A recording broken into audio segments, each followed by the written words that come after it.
వెంకటాద్రి సమం స్థానే బ్రహ్మాండే నాస్తికించిన వెంకటేశ సమో దేవో నభూతో నభవిష్యతి. వెంకటాద్రి మించినటువంటి పవిత్ర స్థలం లేదు, వెంకటేశ్వరుని మించినటువంటి దైవం లేదు అని ప్రతి ఒక్కరూ విశ్వసించేటటువంటి ఏడుకొండల వెంకటేశ్వర స్వామి పాదాల చెంత, ఏడుకొండల వెంకటేశ్వర స్వామి కొండ మీద ఘోరం జరిగిపోయింది. గోవిందనామాలు వినపడాల్సిన చోట ఆర్తనాదాలు వినపడ్డాయి. ఎవరి తప్పిదం ఇది? గతంలో జగన్మోహన్ రెడ్డి గారు తిరుమల గురించి ఏదో అపచారాలు చేశారు, అది చేశారు, ఇది చేశారు, తిరుమల పవిత్రతనే చెడగొట్టారు అని చేసినటువంటి విష ప్రచారాన్ని నిజం చేయటం కోసమా అన్నట్లుగా జగన్మోహన్ రెడ్డి గారు ముఖ్యమంత్రి అయిన వెంటనే లడ్డూలో ఏదో కల్తీ జరిగిపోయింది, అపచారం జరిగిందని తిరుమల పవిత్రతను దెబ్బతీయటానికి ప్రయత్నం చేసినటువంటి దాని యొక్క ఫలితమా ఇది అన్నట్లుగా ఉంది. వైకుంఠ ఏకాదశి టోకెన్లు జారీ చేయటం కోసం, టోకెన్లు విడుదల చేయటం కోసం అక్కడ ఏర్పాట్లు సరిగా చేయకపోవటం వల్ల వేలాది మంది భక్తులు అక్కడికి వచ్చేసి ఆ టోకెన్లు నేరుగా పొందటం కోసం వేలాది మంది భక్తులు అక్కడికి వచ్చేసి బుధవారం తెల్లవారుజామున 5 గంటలకే భక్తులు అక్కడ చేరుకొని ఆ చేరుకున్నటువంటి భక్తులకు టోకెన్స్ ఇచ్చేటటువంటి సమయాన్ని సరిగా చెప్పకపోవటం వల్ల ఆ సమయం గంటలు గడిచినా కానీ సమయం రాకపోవటం వల్ల వీళ్ళందరినీ స్వేచ్ఛగా రోడ్ల మీద ఉండనీయకుండా వీళ్ళందరినీ ఒక పార్కులో బంధించి ఒక పార్కులోకి నెట్టేసి ఆ పార్క్ నుంచి బయటకు రావడానికి వీలు లేకుండా బయట గేట్లు వేసేసారట. ఇదెంత దారుణం! ఇది నాకు చరిత్రలోకి కానీ వెళితే జలియన్ వాలాబాగ్ దురంతరం గుర్తుకొస్తా ఉంది. ఆ బ్రిటిష్ వాళ్ళ పరిపాలన సమయంలో భారతీయులను ఒక చోట చేర్చి వాళ్ళు బయటకు వెళ్ళేదానికి ఆస్కారం లేకుండా, అవకాశం లేకుండా, కనీసం ద్వారాలు లేకుండా జనరల్ డయ్యర్ వాళ్ళ మీద కాల్పులు జరిపాడు. అలా అదే పరిస్థితి ఇప్పుడు కనిపిస్తూ ఉంది. టీటీడీ ఏం చేస్తూ ఉంది? టీటీడీ ప్రభుత్వం ఏం చేస్తూ ఉంది? పోలీసు అధికారులు ఏం చేస్తూ ఉన్నారు? గేమ్ చేంజర్ సినిమా వాళ్ళ యొక్క ప్రివ్యూ కోసం అయితేనేమో 1500 మంది పోలీసులంట. ఇక్కడ అత్యంత పవిత్రమైనటువంటి వైకుంఠ ఏకాదశికి సంబంధించినటువంటి ఏర్పాట్లకు మాత్రం వీళ్ళకి పోలీసులు దొరకలా. 200 మంది పోలీసులంట అక్కడ. ఎవరికి చెప్పుకోవాలి? తిరుమల యొక్క పవిత్రత దెబ్బతింటే గోవిందనామాలు జపాలు మాత్రమే వినిపించవలసిన చోట ఆర్తనాదాలు వినిపిస్తే దాని బాధ్యత ఎవరు తీసుకోవాలి? ఎంత దుర్మార్గమైనటువంటి పరిస్థితి ఇది. అక్కడ జగన్మోహన్ రెడ్డి గారి ప్రభుత్వంలో ఆయన ఏమి ఇవ్వలేదు, మేము కాఫీలు ఇస్తున్నాం, పాలు ఇస్తున్నాం, టీలు ఇస్తున్నాం, ఆహారం బ్రహ్మాండంగా అందిస్తున్నాం అని ప్రచారం చేసుకోవటమే కానీ బుధవారం ఉదయం చేర్చిన వాళ్ళకి సాయంత్రం వరకు కూడా అక్కడ ఏ విధమైనటువంటి ఏర్పాట్లు చేయకపోవటం ఏంటి? వాళ్ళ ఆహారంతో అలమటించటం ఏంటి? అక్కడ చేరినటువంటి వాళ్ళలో ఒక ఆయన పెద్ద ఆయనకి అనారోగ్యం రావటం ఏంటి? అనారోగ్యంతో అక్కడ ఆ సంబంధించినటువంటి కేంద్రానికి వాళ్ళు ఫోన్ చేస్తే అతన్ని తీసుకెళ్ళటం కోసం గేట్లు తీయటం ఏంటి? ఆ గేట్లు కూడా ఎప్పుడు తీశారు? ఉదయం 5 గంటల నుంచి అక్కడ చేరుకున్నటువంటి జనానికి గేట్లు సాయంత్రం 7:30 సమయంలో తీశారంట. సాయంత్రం 7:30 సమయంలో గేట్లు తీస్తే ఆ గేట్లు తీసింది టికెట్లు ఇవ్వటం కోసమైనా తీసి ఒక్కసారిగా తోసుకున్నారంట. ఇది ఎంత దారుణం! ఇది కనీసం ఇన్ఫర్మేషన్ ఇచ్చేవాళ్ళు లేరు. అక్కడ భక్తులను కనుక్కుంటే వాళ్ళు చెప్పినటువంటి సమాచారం ఏంటంటే కనీసం మంచినీళ్ళు ఇచ్చిన వాళ్ళు కూడా లేరు. దారి వెంట వెళ్ళేటటువంటి భక్తుల్ని కేకలు వేసి వాళ్ళ ద్వారా మంచినీళ్ళు తెప్పించుకొని లోపల ఉన్నామని చెప్పేసి. అంటే తిరుమల వెంకటేశ్వర స్వామి దర్శనం కోసం వచ్చిన వాళ్ళ కోసం మరి వైకుంఠ ద్వారం ద్వారా దర్శనం చేసుకోవాలని ఆశించి అక్కడికి వచ్చినటువంటి భక్తుల కోసం ప్రభుత్వం చేసే ఏర్పాట్లు ఎలా ఉంటాయా?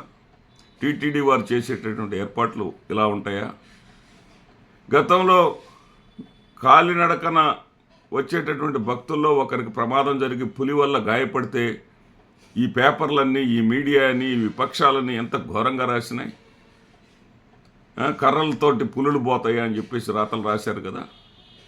ఎప్పుడూ లేనిది ఈ యొక్క కూటమి ప్రభుత్వం అధికారంలోకి వచ్చిన వెంటనే క్యూ లైన్లో ఒక మహిళ చనిపోయింది.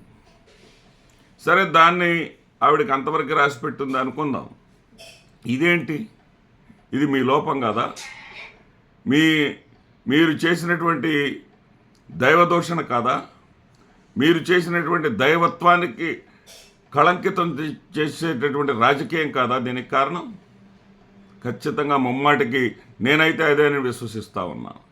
అత్యంత పవిత్రమైనటువంటి తిరుమల లడ్డూని కల్తీ లడ్డు అంటూ మీరు చేసిన దానికి దేవుని యొక్క ఆగ్రహంగా నేను భావిస్తున్నాను. ఒక 6 మహిళలు, 7 మొత్తం చనిపోవటం ఏంటి? వాళ్ళలో 6 మహిళలు ఏంటి? తిరుమల కొండల మీద ఆర్తనాదాలతో, తొక్కిసలాటతోటి మరణాలు సంభవించటం ఏంటి? మరణాలు సంభవిస్తే దానికి సంబంధించి బాధ్యత వహించాల్సినటువంటి టీటీడీ చైర్మన్ నేను ముందుగానే పసిగట్టాను గొడవలు జరుగుతాయని. గొడవలు జరగటం ఏంటి అసలు? గొడవలు జరుగుతాయని రాజకీయంగా ఎవరి మీద నెట్టేయాలని ప్రయత్నం చేశాడు అనుకునేసరికి మళ్ళీ అతనే సమాధానం చెప్పాడు, ఇక్కడ ఎలాంటి కుట్రలు లేవు.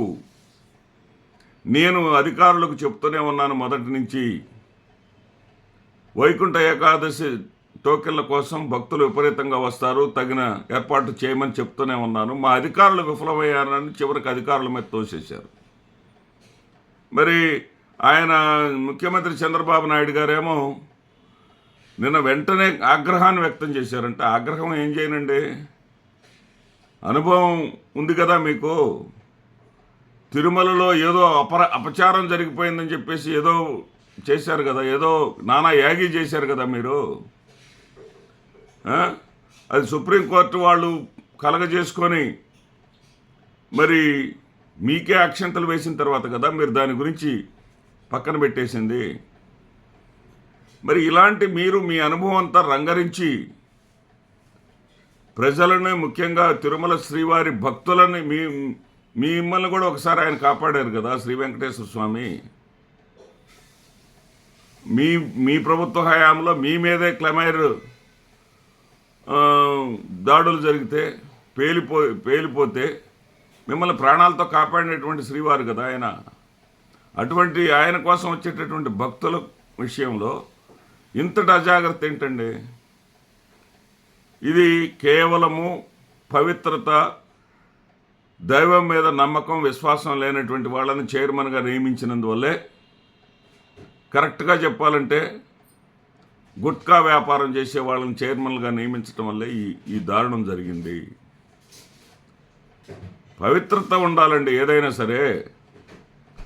వైవి సుబ్బారెడ్డి గారు సనాతన హిందువుగా ఆయన ఆచార వ్యవహారాలను నడిపేటటువంటి వ్యక్తినేమో క్రైస్తవుడు అనేటటువంటి ముద్ర వేసి నానా యాగి చేశారు. ఎంతప్పటికీ మీరు విపక్షంలో ఉన్నంతకాలం తిరుమల అపవిత్రం అనేటటువంటి దానికే ప్రాధాన్యత ఇచ్చారు తప్ప తిరుమల పవిత్రతను కాపాడేటటువంటి చర్యలు మీరు ఎక్కడా తీసుకోలేదు. దాని ఫలితమే ఇవన్నీ కూడా. ఇవన్నీ ఇప్పటికైనా, ఇప్పుడు మళ్ళీ ఈరోజు వస్తారు, మీరు తిరుమల వస్తున్నారు ముఖ్యమంత్రి గారు అని చెప్పారు.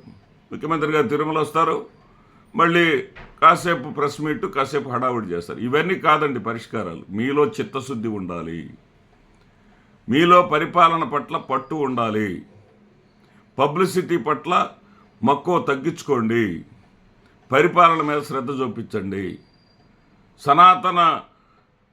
సనాతన ధర్మానికి నేనే చిరునామా అని చెప్పుకొని తిరుమలలో పెద్ద మీటింగ్ పెట్టారు కదా ఉప ముఖ్యమంత్రి గారు.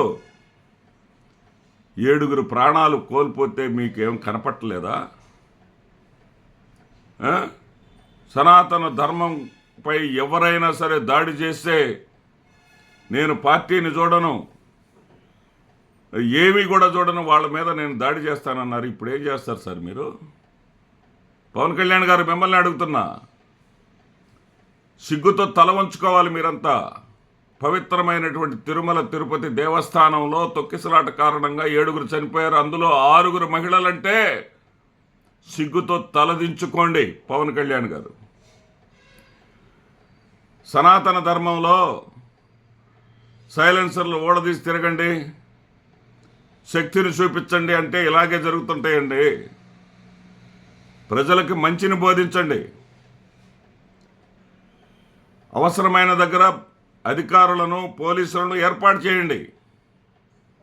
మీ సినిమాలకు ఏర్పాటు చేసుకోవటం, మీ ప్రివ్యూలకు ఏర్పాటు చేసుకోవటం, మీ షోలకు ఏర్పాటు చేసుకోవటం కాదు.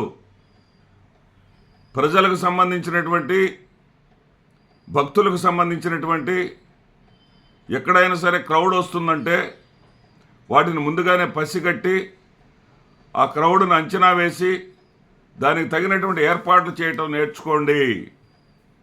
వెంకటేశ్వర స్వామి పవిత్రతను దయచేసి కాపాడండి. నమస్తే.